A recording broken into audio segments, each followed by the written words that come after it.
സിദ്ധാർത്ഥാണ് ഇന്നത്തെ നമ്മുടെ മത്സരത്തിൽ പങ്കെടുക്കാൻ പോകുന്നത്. സിദ്ധാർത്ഥിൽ നിന്നാ പിടി മുട്ട. കോഴിമുട്ട ഈ ഒരു പൊസിഷനിൽ പിടിച്ച് ഞെക്കി പൊട്ടിച്ചു കഴിഞ്ഞാൽ നമ്മൾ 100 രൂപ കൊടുക്കുന്നതായിരിക്കും. ഞാൻ പറഞ്ഞ ആംഗിളിൽ ആ ആംഗിളിൽ പിടിക്കും. ഇവിടെ പൊട്ടേറാ. Try again try. പൊട്ടുന്നുണ്ടോ? പൊട്ടുന്നില്ല. ഹോമം വേണം. ഗായ്സ് മുട്ട പൊട്ടുന്നില്ല ഗായ്സ്. എത്രയും സ്ട്രോങ് ആയിട്ട് മുട്ട.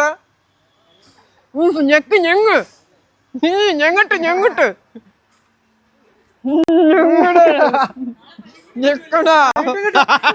എടാ പോയവര് വഴി കൂടെ പോയ ട്രോളിട്ട് വന്നു. നാളെ പരീക്ഷയ്ക്ക് മുട്ടയായിരിക്കും കിട്ടുന്നത്. പരീക്ഷയില്ല. ഞെക്ക് ഫോഴ്സ് നടക്കുന്നില്ല. സിദ്ധാർത്ഥ് പരാജിതനായി മാറിയിരിക്കുകയാണ്. മുട്ടയ്ക്കൊക്കെ ഇത്രയും ശക്തി ഉണ്ടോ? എന്റെ പൊന്നെ, ഇന്നത്തെ കൂടുപാത്രമുള്ള മുട്ടയാ.